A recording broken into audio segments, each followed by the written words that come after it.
The jungle canopy presses down, trapping heat, moisture, and fear. Every breath is thick with humidity, every sound muffled by the dense green above. In this world, the line between predator and prey blurs, and the sense of isolation is absolute. A British soldier, lost in Burma during WWII, finds the jungle his greatest enemy. The threat of discovery by the enemy is constant, but the jungle itself is just as unforgiving, an endless maze of shadows and dangers.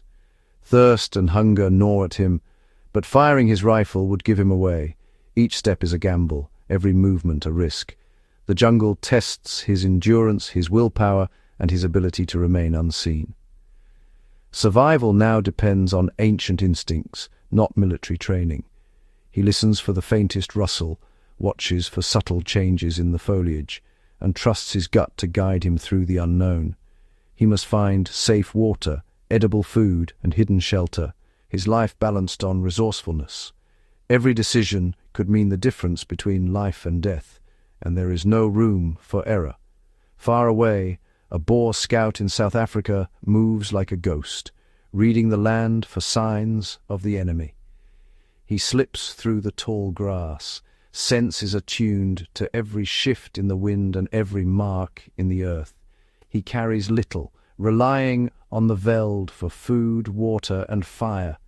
Each day he draws on generations of knowledge, using the land's resources with care and respect. His survival depends on deep, hard-won knowledge of the land.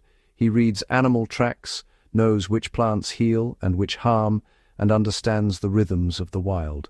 Now, in 18th century Canada, Alexander Mackenzie pushes through icy waters, utterly dependent on First Nations guides. The landscape is vast and unforgiving, with dangers lurking in every rapid and forest. Their knowledge of the land, seasons, wildlife, and hidden paths makes survival possible. Without their guidance, the expedition would be lost to the wilderness, swallowed by the unknown. These moments across continents reveal the raw truth of bushcraft. It is a universal language spoken by those who have faced nature's harshest tests and survived. It's not a pastime, but the art of staying alive when all else fails.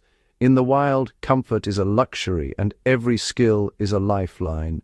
For the soldier, the scout, and the explorer, bushcraft is the currency of life. It is the difference between hope and despair, between returning home and vanishing without a trace.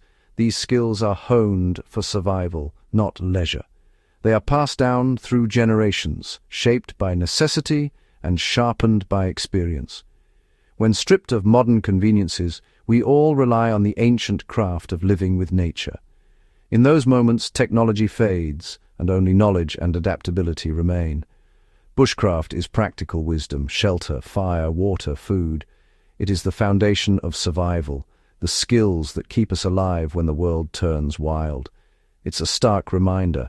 Our survival depends on knowledge, not gadgets.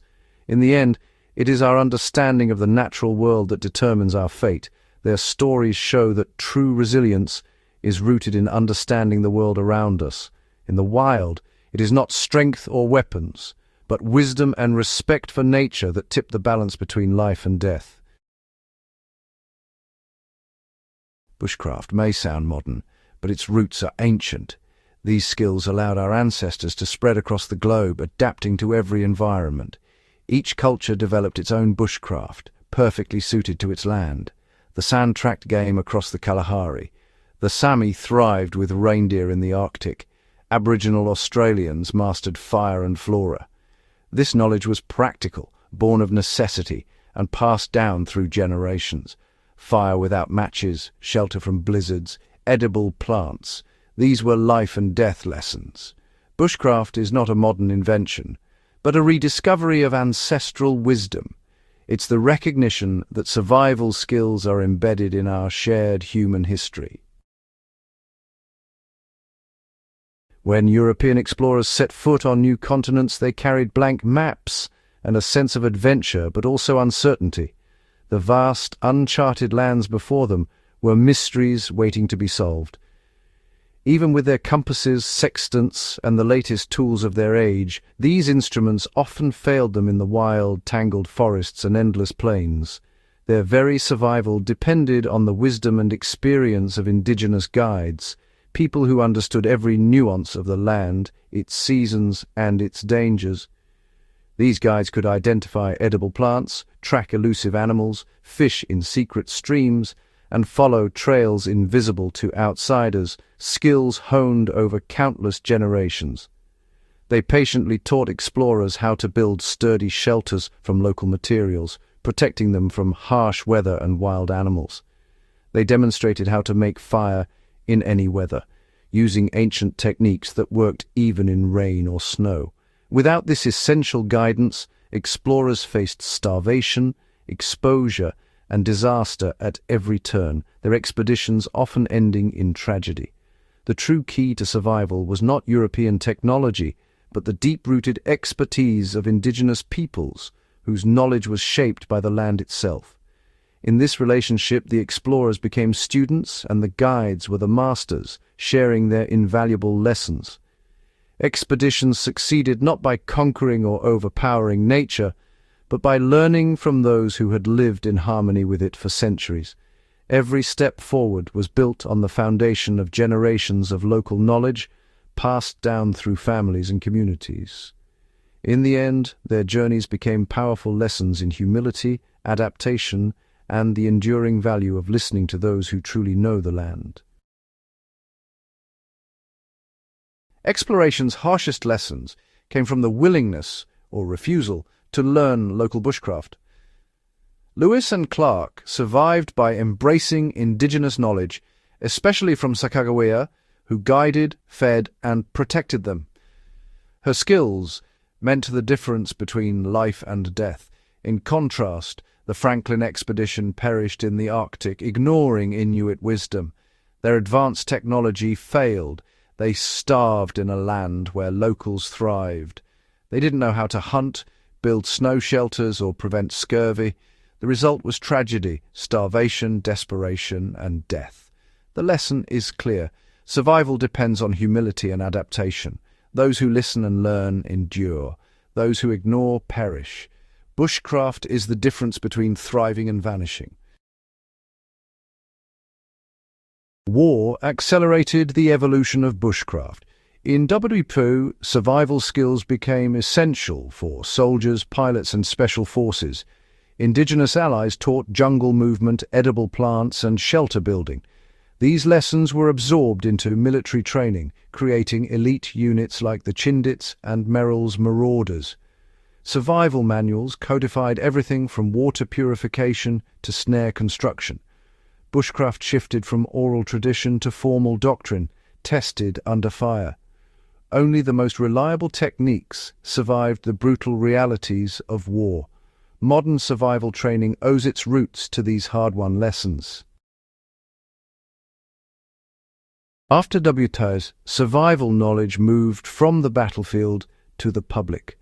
Veterans and authors like Horace Kephart and Mors Kochanski systematized bushcraft, blending military, indigenous, and woodcraft traditions. Survival schools and books broke skills into fire, shelter, water, food, and navigation. Instructors taught not just how, but why, explaining the properties of wood, tinder, and tools. The focus shifted from mere survival to understanding nature itself. This codification turned desperate improvisation into teachable lessons. Bushcraft became a discipline, preserving the wisdom of the past for future generations. The age of the bushcraft instructor had begun.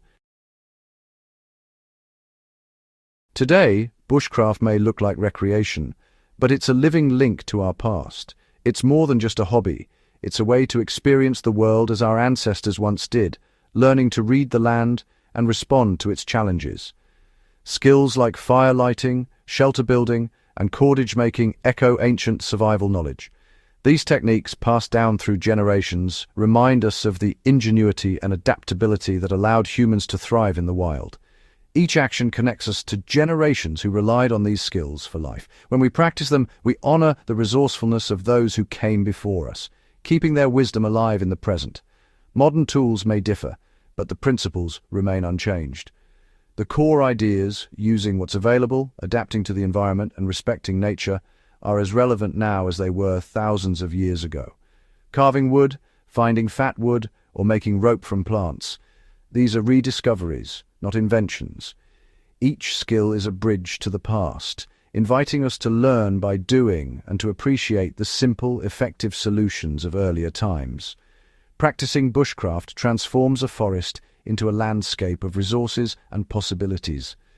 What once seemed wild and unknown becomes familiar, full of opportunity and potential for those who know how to look.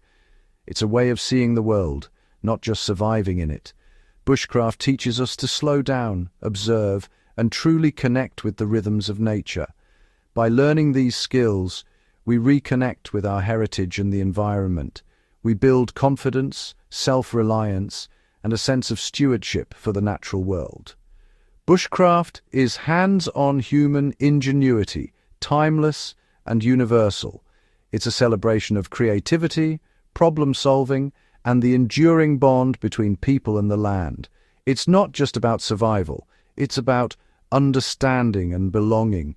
Through bushcraft, we find our place in the natural world and rediscover a sense of wonder that's as old as humanity itself. Bushcraft is a legacy, not a hobby. It's the wisdom of humanity's journey, connecting ancient cave dwellers to modern students. These skills remind us of our resilience and adaptability. In a world reliant on technology, bushcraft teaches self-reliance and respect for nature. Knowing how to find shelter, water, and food is true freedom. This confidence comes from practice and understanding, not arrogance. Bushcraft is the art of living, our story of survival, adaptation, and learning. It's a legacy of resilience that belongs to us all.